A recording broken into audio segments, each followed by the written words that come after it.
8. Televisión a tu medida. El siguiente programa es clasificación B para mayores de 14 años.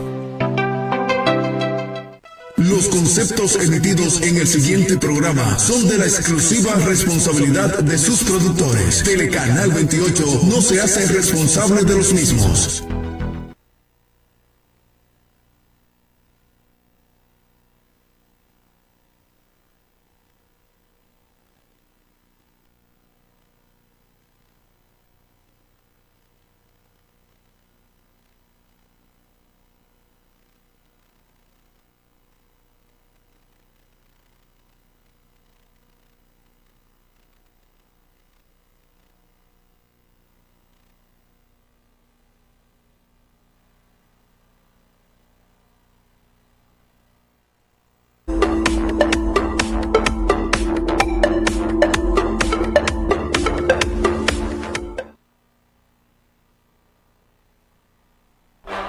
Estás viendo.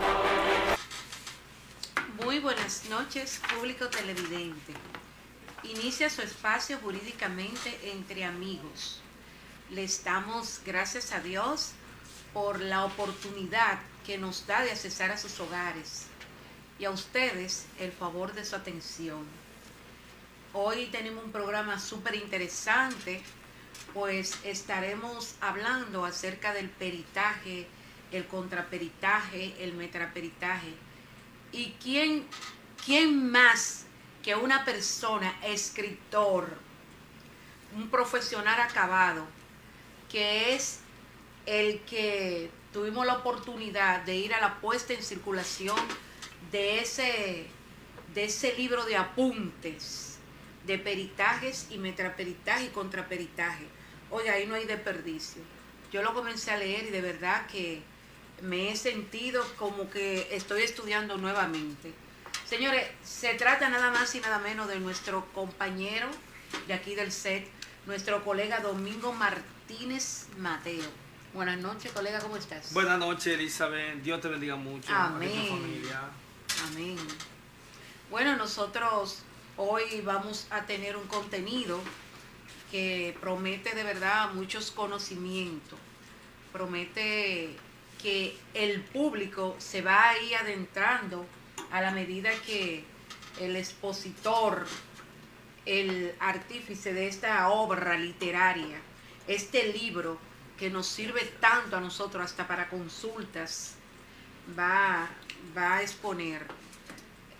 Domingo, cuéntame de ti, ¿cómo te ha ido? Bueno, ¿Cómo está todo? Elizabeth, agradecido de Dios siempre por un día más. Amén. Yo creo que tenemos que estar siempre agradecidos y más nosotros observando esas situaciones que vive ahora mismo el Medio Oriente.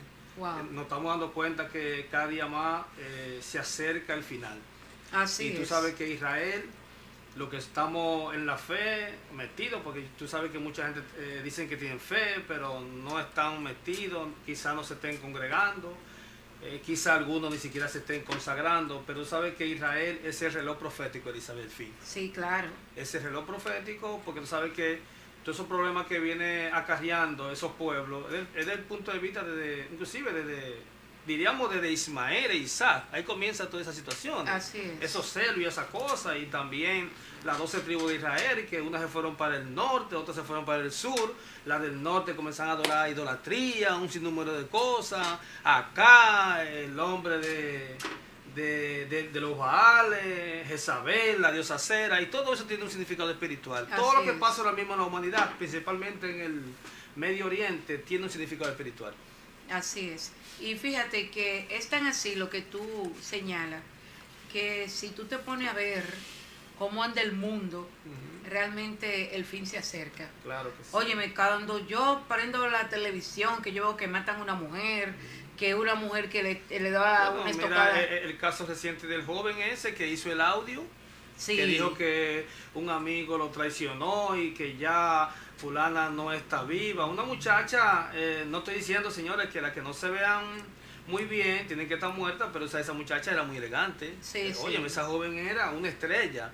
Él la mata y después entonces va y se ahorca, supuestamente porque ella estaba siendo infiel. Oye, hasta dónde llega la mente humana, donde esa psique humana lo convierte muchas veces en personas que no piensan al final.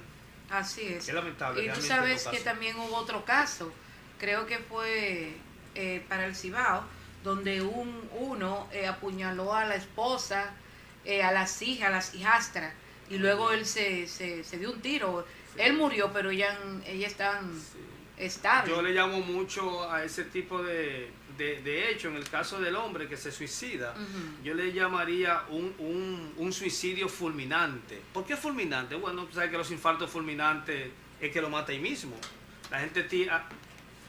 La gente tiende a tener ese suicidio fulminante. ¿Por qué? Bueno, Elizabeth, porque tú sabes que la gente cuando comete un error así, que mata a la pareja, tú sabes que ya la presión social o la misma presión, diríamos, de los familiares, de las víctimas, lo conlleva realmente a autodestruirse. Porque dicen, bueno, estoy en un laberinto sin salida, estoy en un túnel sin salida. Entonces la única forma de ellos no aguantar esa presión social es a través de la autodestrucción. Así es. Y tú sabes que eso viene también con problemas de la mente. Claro. La mayoría claro, de las personas que cometen ese tipo de atropello, de atrocidades, son personas que tienen problemas, como tú dices, Sí, psicológicos. claro. Bueno, tienen un problema grave. Tú buscas, por ejemplo, la historia de este gran psicópata, asesino en serie de Estados Unidos, Ted Bundy. Óyeme, ese tipo era psicólogo, tenía su esposa, sus hijos, pero ¿sabes la historia de él? El por qué él se mete al mundo de lo que es el asesino en serie. Bueno, porque supuestamente sentía resentimiento de rechazo por una novia que tenía, y después también se dice que también su propia madre lo rechazaba, y ese tipo mató más de 30 mujeres. Wow. Oye, más de 30 mujeres. Ese asesino en serie, ese tipo, y era de que psicólogo. Yo considero a Ted Bundy, Elizabeth, que me imagino que cuando ven a ver el perrito de él o el gatico lo trataba bien. Wow. ¿Entiendes? Y era un asesino serial, igual también que Dahmer, el famoso asesino de Milwaukee, que mató más de 17 hombres. Wow. O sea, asesinos seriales, porque ellos son secuencial, no en el mismo día, porque recuerda que hay asesinos múltiples, pero el asesino múltiples es aquel, Elizabeth, que se llena de odio, de sentido social, coge un arma, entra por ejemplo a una escuela, entra por ejemplo al lugar que quiere entrar y mata a todos los que están ahí. Esos son los asesinos múltiples, porque ese asesino múltiple no le importa lo que pase con su vida en ese momento. O sea, no le importa lo que hagan con su vida en ese momento. Ese es el asesino múltiple. Pero el asesino serial es aquel, Elizabeth, que no quiere dejarse matar. No quiere o sea, el asesino serial no quiere dejarse matar, Sí. porque tú entiendas, se Sí. cuida mucho, Claro. pero el múltiple dice, bueno, desde que yo cumpla mi objetivo, me importa que me saquen del medio. Así es. ¿Entiendes? Esa es la realidad. Wow. Tremendo. O sea, estos temas desde el punto de vista de la violencia y el tema de la psique del ser humano es muy complejo, y por eso es que tú sabes que la justicia penal tiene que tener, ahora mismo con estos temas que están pasando, debe tener mucha sensibilidad humana. Sensibilidad en el sentido de que puedan contrarrestar estos temas de violencia, estos temas de antisocialidad del punto de vista científico. Y déjame decirte, Elisa, cambiando un poquito del tema, vamos a felicitar a los nuevos designados por el Ministerio de Educación. Principalmente, tú sabes que ahí al maestro Jesús Andújar, un gran académico acabado, Elizabeth, Sí. lo han designado como director del Instituto Dominicano del IDEICI. ¿Sabes que el IDEICI Wow. es el instituto que tiene que ver con la evaluación, la investigación de lo que es el área educativa? Por ejemplo, esos hechos, un gran académico, un hombre con maestría, doctorado, tiene maestría en formador de formadores, tiene doctorado en área educativa, tiene maestría en psicología escolar, tiene maestría en currículo. Yo creo que Pues está bien preparado claro que para el sí. cargo. Tú sabes que el IDEICI tiene que ver inclusive hasta con esos hechos que se han suscitado en diferentes escuelas del punto de vista de la antisocialidad, y Daisy tiene que hacer diferentes levantamientos en esas escuelas. Porque fíjate bien, Elizabeth, cómo la violencia se convierte en un ciclo. Pero Elizabeth, tú con los niños que estudian en una escuela, un adolescente, tú te das cuenta el nivel de comportamiento de esos niños, que tú sabes que muchos profesores dicen que no lo aguanto.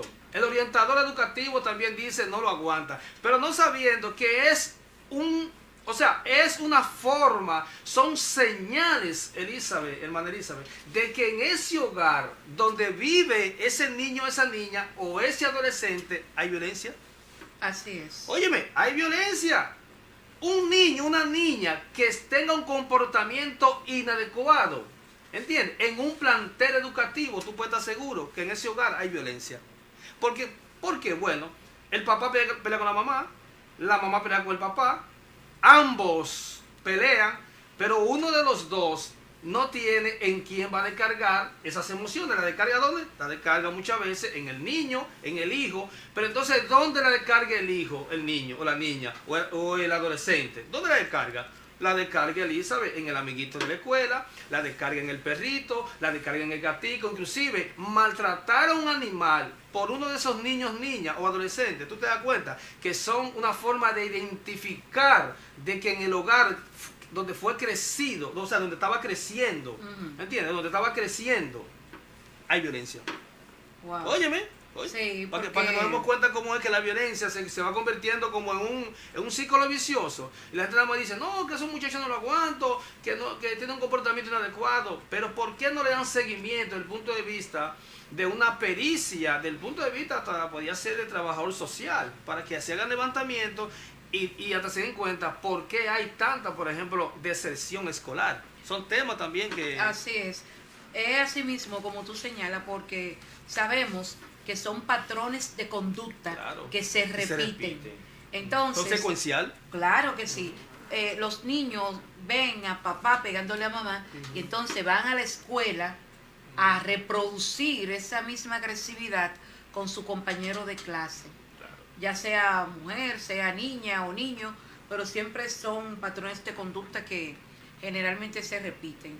Mira, vamos a entrar en materia. Bien. Esto fue alguna panorámica que tuvimos dando, pero... Y mira, a propósito de la panorámica, esta mañana yo estaba viendo en un programa al profesor y colega, el doctor Duarte Canaán, que estaba diciendo... Uno de mis grandes, escúchame que te interrumpa, pero fue uno de mis grandes, no sé si lo viste en la parte Infini, donde comienza la semblanza del autor, o sea, de la obra, Domingo Martínez, quien te habla. Ahí yo menciono de que uno de mis inspiradores es el sensei Pedro Duarte Canaán. Bueno, pues fíjate que yo lo menciono. Él decidió asumir el caso de la joven que fue hallada muerta en la zona franca, que tú sabes que habían descargado, o sea, a los jóvenes sí le variaron la medida. Entonces eso como que despertó una voz de alerta, porque cómo va a ser que ahora está infeliz porque quizá no tenga una familia pudiente, o donde las redes se cansaron de darle seguimiento, entonces que el caso se quede prácticamente impune. Entonces eso le llamó bastante la atención, y él procedió en medio de una rueda de prensa que él asumía la defensa de manera gratuita a los familiares de ella, porque él quería sentar un precedente, que se hiciera justicia con esa joven. Y déjame decirte que a él entrar ahora, ahí se van a destapar muchísimas cajas de Pandora. No, porque recuerda que él es un gran investigador también. Claro, es un investigador y una persona con una calidad extraordinaria en lo que tiene que ver con la litigación, las estrategias de la investigación. Incluso él decía que hay que hasta que investigar hasta el Ministerio Público, porque hubieron muchas cosas que eso es lo que se llama la custodia de la prueba. La cadena de custodia. La cadena de custodia, que hubieron muchísimas cosas que no llegaron. Bueno, algunos de los temas que nosotros vamos a tratar ahí en las preguntas que tú tienes, nosotros vamos a tratar algunos temas de la cadena de custodia. ¿Cuándo se violenta? ¿Por qué hay que reconstruir el hecho? ¿Qué es una reconstrucción de un hecho? Porque si no hay una reconstrucción de un hecho, pues entonces eso significa que o el hecho no existió o la cadena de custodia fue vulnerada. Fue vulnerada. Hubo un mal proceso. Así Porque es. recuerden que dentro de un proceso hay procedimientos. Los procedimientos son una cosa y el proceso es otra cosa. El proceso es las etapas. Etapa preparatoria, etapa intermedia, ¿entiendes? Que es la antítesis del juicio, etapa de juicio, pero entonces dentro de cada etapa de eso, principalmente en la preparatoria, pues entonces existen procedimientos, que los procedimientos son llenado de las actas, la investigación, las entrevistas, todo eso tiene que ver con procedimientos. Bueno, señora, hoy tenemos un plato fuerte, pues tenemos el autor de ese libro que ustedes ven que está aquí colocado en este set. Se llama Apuntes, Peritaje, Contraperitaje y Metaperitaje. Este libro realmente es un libro de consulta. Pero vamos a comenzar de inmediato y vamos a preguntarle a su autor, nuestro querido colega Domingo Martínez, Gracias, Elizabeth. ¿qué es el peritaje? Bueno, Elizabeth, mira, el peritaje es una especie de un estudio técnico-científico que lo realiza toda persona que maneje una ciencia, un arte, una técnica, un oficio. Eso es un peritaje. Un peritaje lo que busca es esclarecer a través de esas pericias, valga la redundancia, que el hecho fue cometido, vamos a decir, por a quien se señala. Lo que busca es, por ejemplo, un tema de arma de fuego. Bueno, si no se hace una balística con responsabilidad, entiende que la balística es la que estudia, por ejemplo, la dirección, todo lo que pasó durante la trayectoria de ese proyectil tiene que ver con balística. ¿Y quién más que el técnico en balística forense para esclarecer las circunstancias en que ocurrieron o en que ocurrió o en que pasó esos disparos hacia la posible víctima? Wow. Entonces, si el perito no tiene la formación adecuada, pues entonces el peritaje va a adolecer de muchas situaciones que posteriormente podrían convertirse en un mal proceso llevado y hasta el imputado podría tener al final una sentencia absolutoria o un descargo puro y simple. Wow, pero eso es profundo. Sí, bastante profundo. Y fíjate, nosotros las inquietudes de esta obra fue más o menos, Elizabeth, sensibilizar a la justicia penal principalmente, como para que exista, como nosotros siempre llamamos, Elizabeth, una buena y sana administración de justicia, de que los peritajes tengan ese rigor científico que deben tener, Elizabeth. Que tú sabes que aquí en República Dominicana hay muchos parches y muchos baches y existen muchas veces muros de contención de que las investigaciones periciales no cumplan con el objetivo, y por eso el perito debe tener pericia, debe tener peritación y debe tener al final lo que le llaman ese informe pericial. ¿Y qué es la pericia? Bueno, las habilidades que ese profesional pericial tiene. ¿Y qué es la peritación? Bueno, el procedimiento que él llevó para entonces tener ese informe en acabado que nosotros conocemos como informe pericial. Wow, eso mira, si eso se llevara como realmente se define, Claro. yo creo que no hubiera tanto bache No hubiera en los tanto bache. procedimientos. Mira, es tan así que existe jurisprudencia de que los jueces, ya ese nombre que nosotros como abogados lo hemos utilizado en muchas ocasiones, que los jueces son peritos de peritos, Sí. ya eso cayó, porque si independientemente el juez no está atado a aceptar ese informe pericial, no menos cierto, si ese informe pericial tiene rigor científico, no le queda de otra que aceptarlo. Y existen boletines judiciales, que tú sabes que la jurisprudencia es el derecho vivo. Y los mismos jueces, si tú utilizas ese tipo de jurisprudencia, ellos tienen que tener un ojo visor al momento de aceptar o no ese informe pericial. Wow. Porque si no lo aceptan, tú sabes que se va a convertir entonces mañana en una contrapericia o una metapericia. Wow, pero mira, eso está interesantísimo. Y entonces, por ejemplo, porque yo sé que dentro de los apuntes del peritajes y todas esas cosas que tú pudiste socavar y que muy bien explica, también está el contraperitaje. Bueno, entonces, ¿qué es el contraperitaje? Bueno, ¿qué es el contraperitaje? El contraperitaje, cuando el perito principal realiza lo que se le llama peritaje, tú como abogada, como parte interesada en el proceso, tú dices, magistrado, ¿cómo es posible, honorable, cómo es posible que un perito, llámese psiquiatra, llámese psicólogo, que tú sabes, esos informes psicométricos que hace los departamentos principalmente de psicología, el departamento de violencia de género? Entonces, si ese informe pericial no cumple esos requisitos, por ejemplo, tú no me puedes decir a mí que un ser humano, por ejemplo, que mata, el caso de la señora, que es bueno sonarlo, el caso de la señora, que le mata a la hija, o sea, le arranca la cabeza a la hija. Sí. O sea, no había que esperar tanto, Elizabeth, para saber que ese peritaje o que esa señora necesitaba un peritaje científico.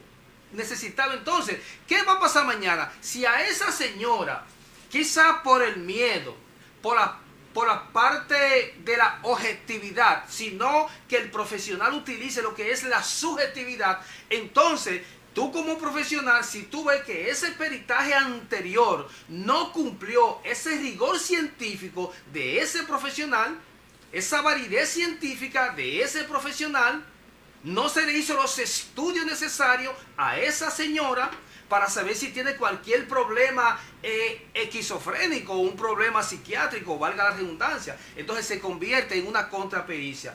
Pero si tú verificas el artículo 213 del Código Procesal Penal, porque a pesar que nosotros fortalecimos la doctrina del tema del contraperitaje, pero no menos cierto que está amparado en un artículo, que es el artículo 213 del Código Procesal Penal, que te dice que cuando se hace un peritaje, el juez a solicitud de parte podría aceptar un nuevo peritaje. Óyeme bien, sí, porque entiende que el primer peritaje adolece de situaciones. Entonces ahí se convierte, si es un nuevo peritaje, a ese peritaje, entonces ¿en qué se convierte? Un nuevo porque hubo uno. Se convierte en una contrapericia. Artículo 213 del Código Procesal Penal. Es una especie de contrapericia cuando tú discutes ese primer informe pericial por no cumplir con los requisitos sustanciales en que especifica el Código Procesal Penal. Wow, pero eso está, mira. Entonces tú dices que si en el peritaje entienden que no hubo como una buena información. Un rigor científico. Por ejemplo, algo sencillo. La señora la sentaron en una silla. Le hicieron 2 o 3 preguntas.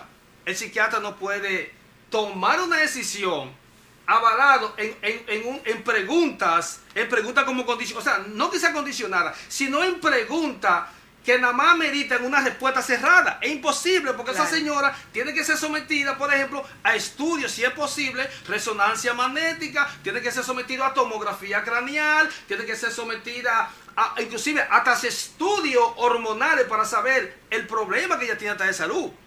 ¿Qué? O sea, el por qué ella actuó de esa manera. No es nada más de que mira, hacerle que otra pregunta y después tú poner en el informe que llena ese galeno. Recuerda que el psiquiatra es un médico, no es un psicólogo. Entonces, si ese galeno no hace ese rigor científico de ese supuesto peritaje, entonces se va a convertir un abogado que maneja un poquito el tema, que investiga un poco el tema, entonces le va a solicitar al tribunal, en virtud al artículo 207 del Código Procesal Penal, de que se solicite una contrapericia o podría ser una metapericia, porque el mismo artículo 213 te habla de la ampliación. Y si te habla de la ampliación, eso significa que el peritaje anterior no cumplió con el rigor de la ampliación de ese informe pericial. Ok. ¿Entiendes? Entonces ahí es que se recomienda el metraperitaje claro que o el sí. contraperitaje. O el contra, pero tú se los recomiendas un contra al peritaje, pero también tú puedes recomendar un meta a ese peritaje. Una de las dos, porque puede ser también que no se le hizo informe pericial y tú lo solicites. Claro, y que cuando se hace esa solicitud, entonces ahí viene a ampliar esa investigación. Ampliar esa investigación. Y claro. arrojar luz. No, pero algo sencillo. Hay violencia de género. La mujer dice que está sometida a un estrés constante. Dice el Ministerio Público que conoce la medida de que ella, producto de las amenazas constantes de su verdugo o producto del sometimiento o sea, atosigada se siente estresada. ¿Cómo tú, Elizabeth, determinas que alguien esté estresado? ¿Cómo tú me determinas que ese estrés es causante de un problema subyacente que ella tenga o un problema producto de esas supuestas amenazas que recibe su verdugo? Si tú no le haces, por ejemplo, un estudio endocrinológico, por ejemplo, el endocrinólogo es el jefe de las hormonas. Y si no le haces un estudio hormonal, principalmente de la hormona del cortisol, que es la hormona que provoca mucho estrés, ¿cómo tú te das cuenta que alguien está estresado? Claro. Tú sabes que está estresado, sí, y yo también lo veo que está estresado. Pero la única forma De determinar. científicamente tiene que ser a través de estudios. Magistrado, mire, esta señora tiene un nivel de cortisol muy elevado y producto de este sometimiento constante por su verdugo, de acuerdo al estudio hormonal de las hormonas que provocan estrés, lo tiene muy elevado. Inclusive debe darte un parámetro. Porque, por ejemplo, un niño lo maltratan hoy, lo maltratan mañana, subir el cortisol en ese niño es fácil, pero para bajarlo no es tan fácil. O sea que ese cortisol debe estar elevado, posiblemente desde que ella comenzó a ser sometida en ese problema. Wow.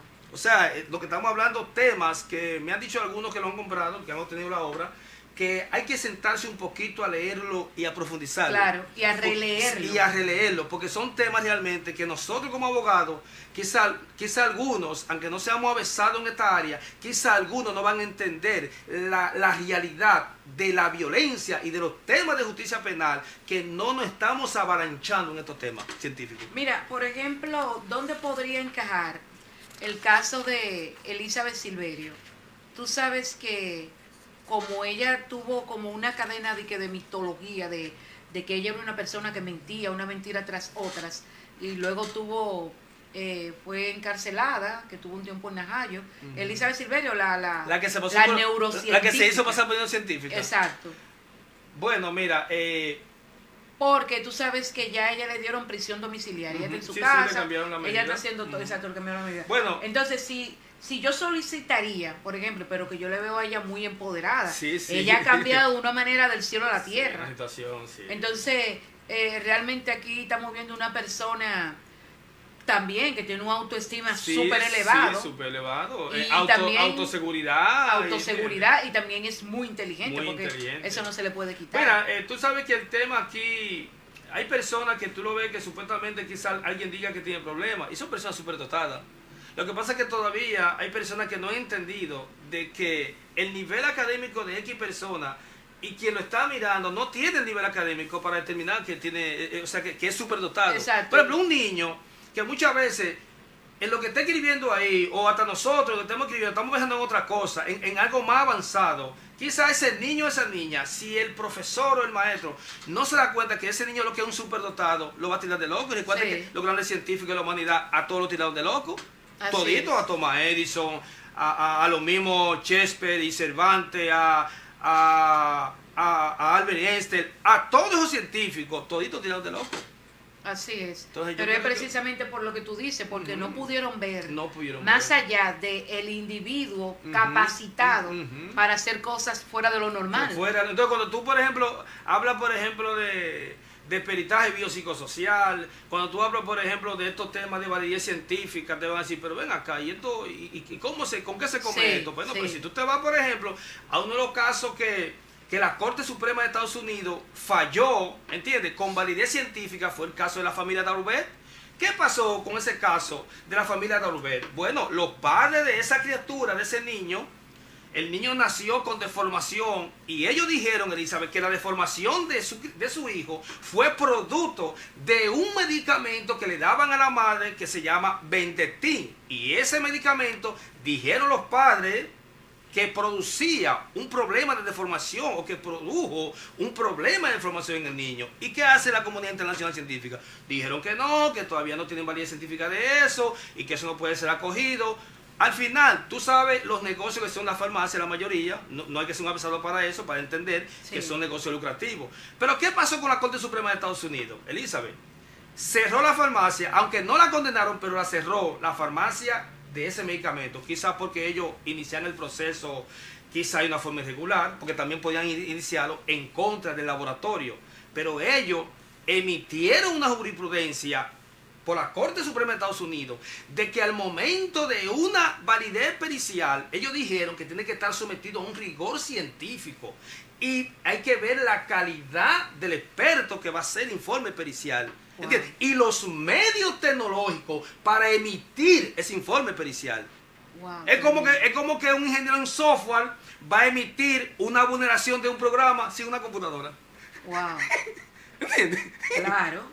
No, mira, eso, sí, mira, la computadora pasó esto, ajá, tú me trajiste, vamos a decir, el board, la tarjeta madre, ¿qué fue lo que fue vulnerable a la computadora? No que tú me dices a mí que la computadora per se fue vulnerada, no, dime qué programa fue vulnerado, porque la computadora se compone por software y hardware. La parte del hardware es la parte externa de la computadora y la parte del software es la parte interna de la computadora. Así. Especifícame qué fue lo que fue vulnerado, no que fue la computadora por completo. Wow. Por eso es que tú dices que es importante los peritajes en los procesos penales. Oh, pero lógico. Es que, Elizabeth, si se hace, vamos a decir, sucedió un hecho. Tú sabes que pasó un hecho. ¿Quiénes son los primeros que llegan al lugar de los hechos? Usualmente deberían de llegar los primeros patrulleros, los que andan por ahí, ¿no verdad? Claro, los famosos cuadrantes, son los primeros, pero casi siempre llegan los curiosos. Así es. Entonces, si esos patrulleros no se dan cuenta rápido de ese hecho que pasó ahí, Elizabeth, lo primero que contaminan el lugar de los hechos son los curiosos. Entonces, ¿qué es lo que hacen cuando llegan a un lugar de los hechos? Yo le llamo lugar de los hechos más que escena del crimen, porque no sabemos qué fue lo que pasó, mientras no se determine. Entonces, ¿qué hacen? La acordalan, ¿no verdad? Le ponen una cinta para protegerlo. Entonces, ¿a quiénes ellos esperan para que haga ese levantamiento en ese lugar de los hechos? A los técnicos. Tú ves esos números que le ponen, unos números que no sé si tú lo has visto. Claro. Esos números que te estoy diciendo a ti es el orden secuencial, el orden cronológico en que fueron encontradas esas evidencias, no pruebas, porque pruebas serían cuando sean sometidas por el Instituto Nacional de Ciencias Forenses y se determine que eso que se encontró allí guarda una vinculación con el hecho que pasó. Así es. O sea, evidencia todo lo que aparezca en un lugar, porque puede pasar también, Elizabeth, un curioso y dejar caer algo y no ser esas evidencias parte de ese hecho. Una gente puede pasar caminando y dejar caer, mira, hasta un corta uña. Tú puedes ver, por ejemplo, un ser humano tendido en la calle y tú decís, wow, mira, y con un cuchillo encima.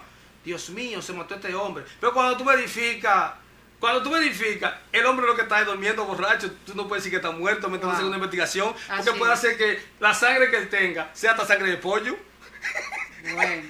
¿Entiendes? Es profundo. Claro. Por eso es que es importante el peritaje. Claro, porque los peritos que llegan a ese lugar de los hechos, que recogen y guardan, o sea, lo embalajan, o sea, le dan protección a lo que encontraron en ese lugar, ¿entiendes? Correcto. Las evidencias, en buen dominicano, las evidencias, o sea, lo que apareció ahí, lo protegen en un orden cronológico y después que lo protegen, ¿dónde deben enviarlo? Lo envían al Instituto de Ciencias Forenses. Si esa cadena de custodia rompe ese orden, entonces ya va a suceder lo que es la vulneración de esa cadena de custodia y mañana tú como abogada podías entonces utilizar lo que es el mal proceso. No hubo un debido proceso en esa cadena de custodia.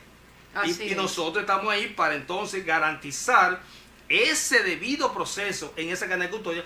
Es como lo que sucede actualmente, Elizabeth, por ejemplo, actualmente se metieron en una casa. ¿Tú crees que el fiscal que va y busque esos videos? ¿Tú crees que el Ministerio Público que va a proteger esa cadena de custodia?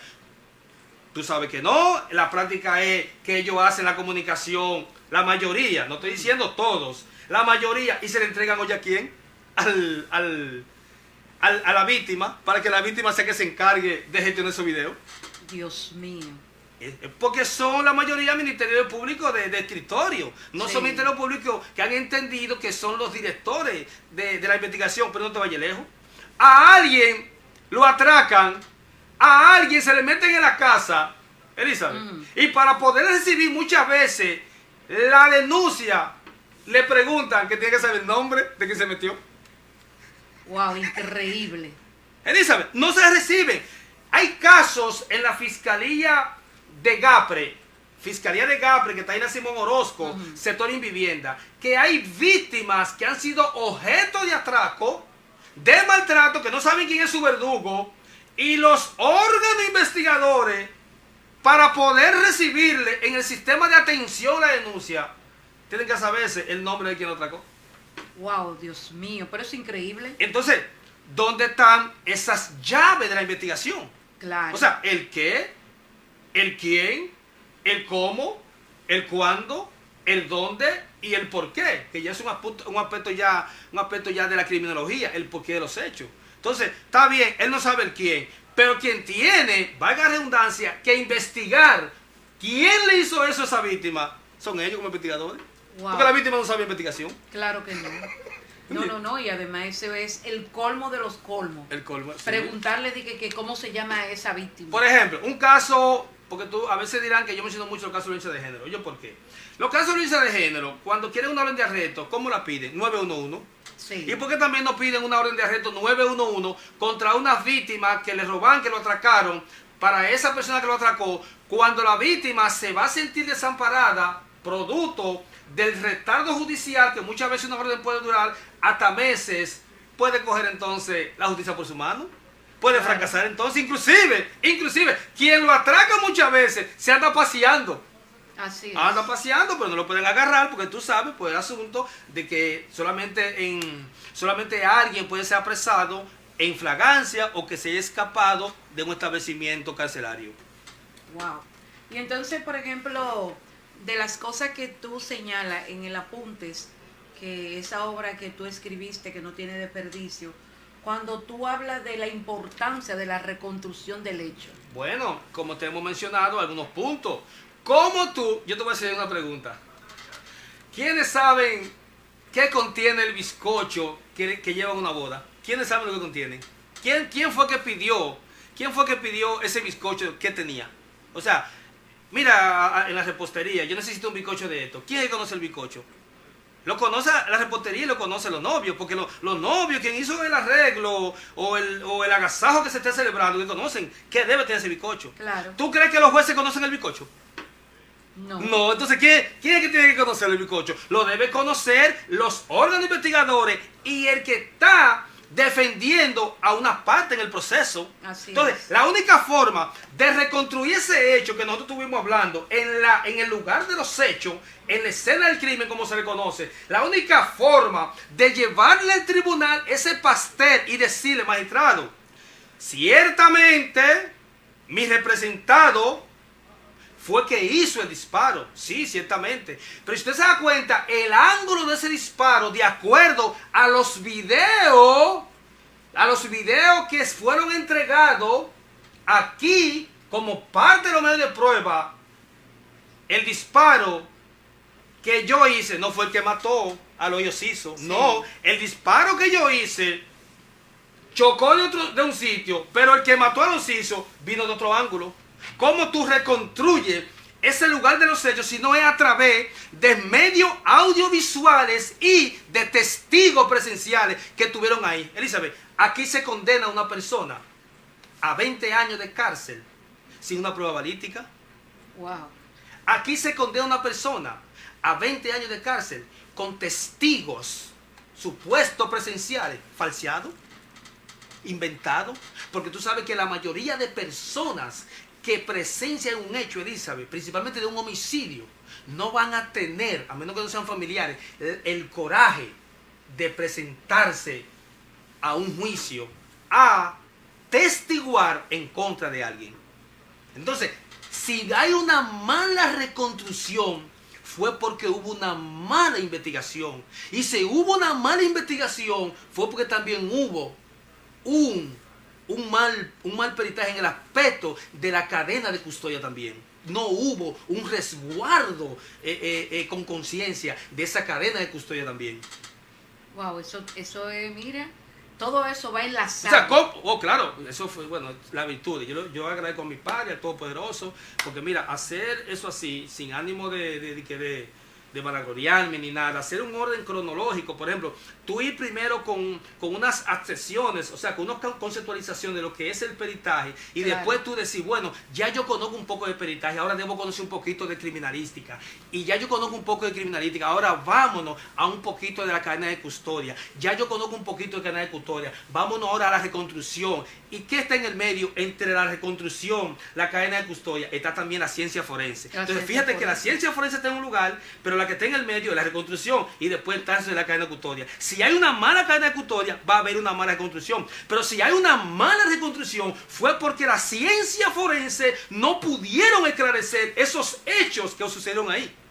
¿Entiendes? ¿Y qué son las ciencias forenses? Son esa disciplina, ¿entiendes?, que se apoya la criminalística para esclarecer cualquier hecho que fue suscitado en una demarcación X. Sí, porque que todo eso va enlazado. ¿Entiendes? Y si falla arriba, Pero entonces ya el trabajo... Ahí entra lo que es la teoría del árbol envenenado, que si sus ramas están contaminadas, pues también sus frutos y sus raíces estarán contaminadas. Así es, wow, eso no tiene desperdicio. Señores, mire, yo les recomiendo ese libro. Ese libro, Apuntes, Peritajes y Contraperitaje y Metraperitaje. Es un libro que le va a ayudar, principalmente porque eso no es solamente para los abogados. No. Eso claro, puede ser para una persona que fue víctima, claro, para todos los ciudadanos en común. Porque lo que se plasma en ese libro es pura enseñanza para nuestro propio saber. Un punto también que quiero aclarar, Elizabeth, cómo nosotros reconstruimos un hecho que nunca existió. Elizabeth, Sí. aquí hacen muñeco. ¿Cómo tú como investigador, como abogada, investigadora, que te empodera de tu proceso, tú, o sea, analiza de que esa reconstrucción, como dicen, no te cuadra, no te encaja? Dice, pero ven acá, hay víctima imaginaria, Elizabeth. Hay personas que se hacen pasar por víctimas sin serlo. Hay personas, Elizabeth, oye, me siento... Hay un caso, la tipa de que tiene de que un ministerio público que la está de que... Sin temor a equivocarme, aquí hay personas que reconstruyen un hecho ni siquiera con Mancelao. ¿Sabes con quién lo construyen? Con el Caco Pelao. Con el Caco Pelao. Recuérdate el cuento. Cuando la muerte estaba buscando a Mancelao. ¿Y qué hace Mancelao? Bueno, se mete en una oscuridad, pero después se llevan a otra persona que no es él. ¿Entiendes? O sea, a veces buscan a Mancelao, pero Mancelao no fue el que cometió el hecho. ¿Entiendes? Y se llevan a cualquiera que encuentren por ahí para que su proceso no se le caiga. Wow. Elizabeth, Así es. Elizabeth, aquí hay personas, mira, Sí. yo te lo digo. Y te lo digo porque he vivido procesos judiciales. ¿Tú te recuerdas el coronel que mataron en la 25? Sí. Los dos atracadores que se metieron en el vehículo, lo sacaron, lo mataron y le quitaron el arma. Elizabeth, a un muchacho, porque era motoconcho en su sector, y se den cuenta que él dice que llegó a ver a esos delincuentes, tú sabes que el muchacho lo procesaron. Y gracias a Dios, eso fue una caoba. Gracias a Dios, la fiscal que estaba ahí es una fiscal objetiva y se dio cuenta, hizo sus investigaciones, de que esa persona no participó en ese hecho y tuvo que soltarlo. Pero Wow. lo que la echa viene, se chupó sus 3 meses de coerción. Pero gracias a Dios pudimos soltarlo. Ella lo excluyó en la investigación.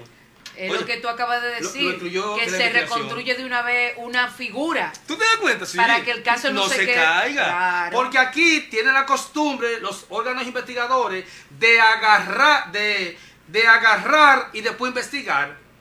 Sí. Debe primero mejor investigar y después apresar. Así Por eso es. que los procesos, la mayoría, se le caen. Principalmente esos casos de alta, o sea, esos casos de altura, esos casos que se han suscitado en el país, esos casos de supuesta malversación de fondos y esas cosas, se caen al final, porque el Ministerio Público tiene primero que investigar y después acusar. Aquí ellos quieren agarrar y después investigar. Así es. Porque déjalo tranquilo. Deja que se vaya, tranquilito. Que cuando viene a ver esa persona, cree que tú le soltaste, como dicen, le soltaste banda. Y tú lo que estás haciendo es haciendo tu investigación. Y después tú vas a tener una investigación más dura, con un proceso más fuerte. Y después, mañana, en un juicio de fondo, no hay forma de que esa persona no salga condenada. Así ¿Entiendes? es. Y eso es lo que pasa. Por Entonces, una mala reconstrucción de los hechos. Así es. Entonces, ¿cómo tú ves la deficiencia del Ministerio Público con relación a esos casos? Cuando el Ministerio Público en los procesos penales, que a veces, bueno, precisamente lo que tú estás hablando, que a veces vienen con desacierto, como inventando una película irreal. Deficiencia, ¿por qué? Bueno, porque ellos primero, la mayoría, no voy a decir todo, son investigadores de escritorio. Aquí la realidad, Elizabeth, es que quien investiga no es el Ministerio Público, es la policía. Y a veces la víctima. Y a veces, si la Los misma, familiares de la misma víctima. Entonces, son ministerios públicos, en su mayoría, pocos empoderados. No voy a decir poco formados, porque hay muchos que son formados. Yo he Sí. tratado algunos que son muy formados. Pero hay algunos que son ministerios públicos y que creen que dicen que tienen al toro agarrado por los cuernos. Y que creen que todo lo que ellos digan eso es. Entonces, un ministerio público deficiente, un ministerio público con falta de objetividad, un ministerio público con falta de empoderamiento, esa falta de empoderamiento lo va a llevar a un empobrecimiento en su investigación. Y por eso la falta de ese ministerio público podría conllevar mañana, siendo la persona culpable, que salga suelto. Así Esa es la realidad.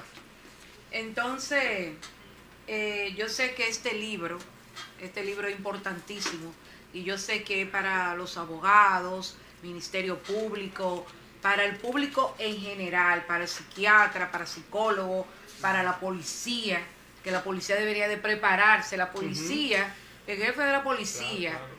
debería de comprarte una caja de libros y dárselo a esos policías. No he ido, tengo que ir para que ellos se lo pongan a estudiar. Sí, tengo que hacer una visita. Sí. Que tú lo veas a ellos cometiendo muchos desaciertos, Sí, pero sí. por falta de preparación. Sí, sí. Entonces, ese libro, que de verdad que Dios te dio esa virtud, Amén. aparte de los conocimientos y las investigaciones que tú hiciste, porque tuviste que hacer una investigación bien profunda, Claro. para llegar a ver la diferencia de una cosa y de la otra. Y como bien tú explicabas, cómo la parte del peritaje, ¿verdad? ¿Cómo se puede apoyar del metraperitaje y del el contraperitaje? claro que sí, O sea, claro que sí. eso es Mira, algo que... a veces suena jocosidad cuando nosotros recomendamos que este libro sea también para bomberos. Tú sabes como abogada que ese libro es para abogados, para jueces, para ministerio público, para criminalistas, para criminólogos, para psiquiatras, para psicólogos, pero también es para contables, para auditores, Para maestros. para ingenieros, claro, para maestros. ¿Por qué? Bueno, Elizabeth, hoy la auditoría forense, ¿cómo tú determinas de que en una empresa hubo un mal manejo de los fondos o de los bienes que tiene esa empresa si no se hace una auditoría forense? Así Y es. cómo la contabilidad, para demostrar y esclarecer frente al tribunal, mediante un proceso de que hubo un problema o que hubo distorsiones, ¿entiendes? O que hubo distracciones de los fondos, si no se aplica la contabilidad forense. ¿Y por qué se convierte en forense? Bueno, todo lo forense lo que sirve es para esclarecer. Patología forense, ¿por qué? Porque determina las causas de la muerte de esa persona. Eso es patología forense. Claro. Forense en el aspecto de la práctica en un tribunal, de la oratoria, de la litigación, porque se está haciendo en un tribunal. Viene de tribuna la palabra forense. Pero ya forense en el aspecto de la prueba es para esclarecer cómo ocurrieron los hechos a través de esas técnicas periciales de la contabilidad forense. O sea, que es un engranaje. Pero claro. Y donde quiera Óyeme, que los diga. profesionales no saben el arsenal de conocimiento y de oportunidades que tienen cuando ellos acuden o investigan o se preparan en la técnica pericial. ¿Entiendes? Claro, cualquier profesional que esté interesado en entrar al mundo de la ciencia forense debe prepararse en esa área. pero también adquirir ese libro. Claro, Así es. debe adquirir el libro para que pueda tener un conocimiento. Los bomberos, Elizabeth, tú me dirás, ¿y por qué para los bomberos? Oh, pero Elizabeth, ¿y cuando sucede un incendio, a quién envían? A los bomberos. ¿Y quiénes son los que levantan, los que hacen un levantamiento para saber Del si siniestro. exacto, el siniestro, si ese incendio fue provocado por voluntad humana o por voluntad de origen, de origen, vamos a decir, de origen aéreo, de la naturaleza? ¿Cómo determina el origen de ese incendio, de ese siniestro, si no es el bombero? Entonces ahí se convierte eso en forense también. Así El es. mecánico, alguien chocó, se mató en el vehículo y ya, fue un accidente de tránsito. ¿Y cómo sabemos que fue que el mecánico y el dueño de ese vehículo tuvieron una discusión y el mecánico, lleno de odio, le dejó las bandas de los frenos flojas o le dejó el cable medio roto? Tú te ríes, pero esa es la realidad. No, yo me río ¿Vos porque entendiste? precisamente... Hubo una persona de un caso que me mencionó un colega, que esa persona, óyeme, esa persona tuvo un accidente de tránsito. ¿Tú sabes qué después qué pasó con la investigación? Apareció con un disparo en la cabeza primero. ¿Qué? Tenía un disparo en la cabeza y que fue un accidente de tránsito. Sí. O sea, tú coges, hay una persona mata a otra persona y lo tira en la calle para cuando venga un vehículo lo choque. Si tú no eres una gente, tú vas a decir, pero ven acá, pero ¿cómo que mi primo, mi hermano, mi familiar estaba en esa calle? No, eso es imposible. Si tú no haces una investigación, tú fácilmente te das cuenta que esa persona no lo mataron ahí en un accidente de tránsito. Esa persona lo mataron, lo tiraron en la calle para que aparente un accidente de tránsito. Así es. Eso puede darse, ¿y por qué no? Así es. ¿Entiendes? Tú sabes que... Eso puede darse. Eso tiene gracia. Tú sabes, yo me río porque justamente quiero mandar algunos saludos. Aquí está Osvaldo Lara, que es mi mecánico, es un experto arreglando toda pieza. Entonces, Ok. cuando tú estás hablando que hay mecánicos que pueden hacer un levantamiento, Pero porque entonces- inmediatamente, entonces de repente... Pero veo recuerda que- también que ese mecánico que hizo eso, la única forma de tú darte cuenta que ese mecánico hizo eso, ¿es con quién? Con otro mecánico, Elizabeth.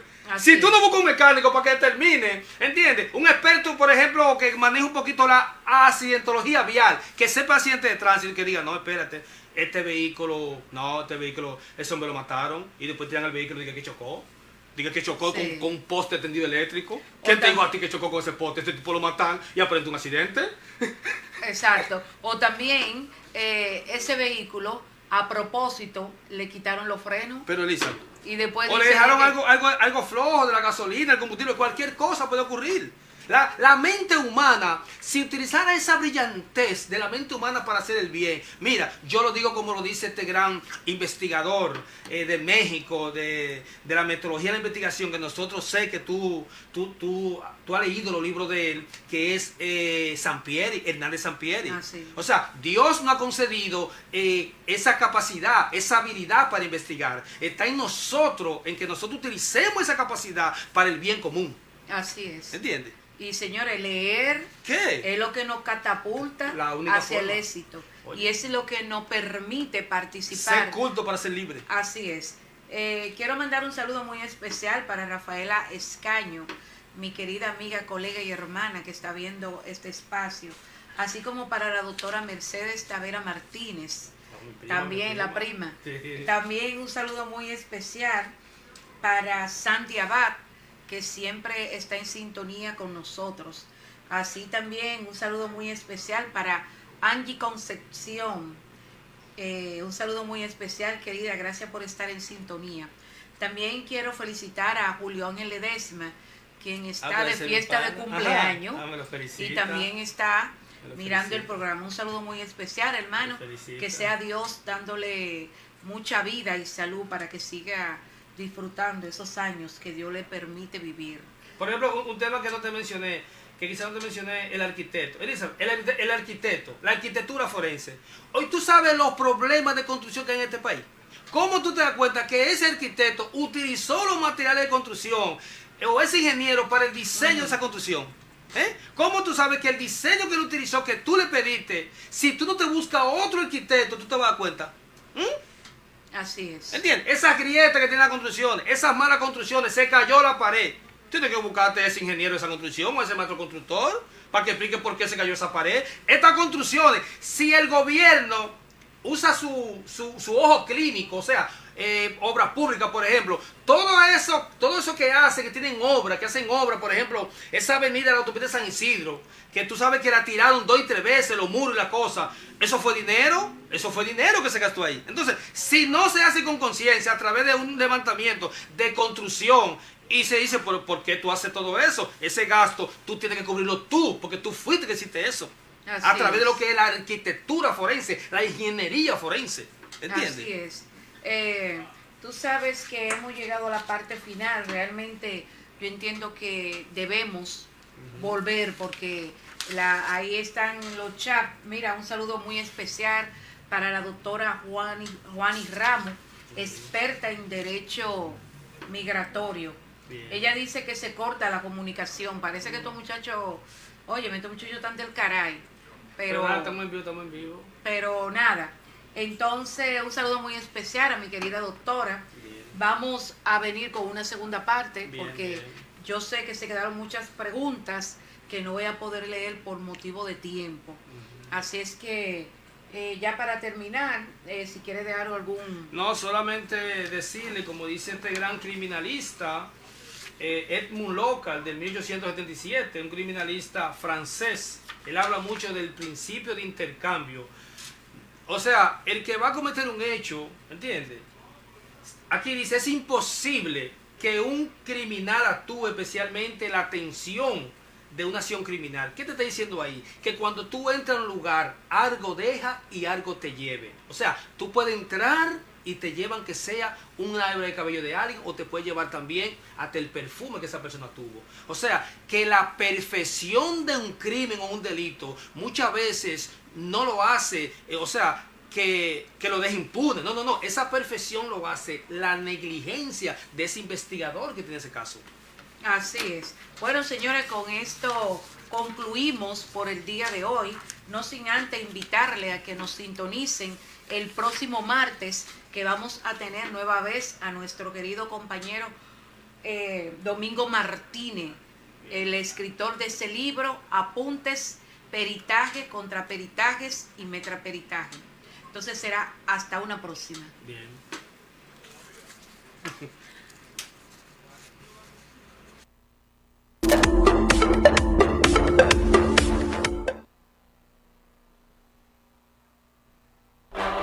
Estás viendo Jurídicamente Entre Amigos.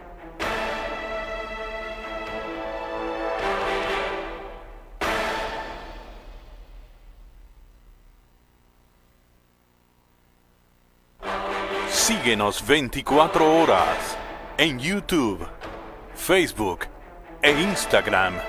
Jurídicamente Entre Amigos.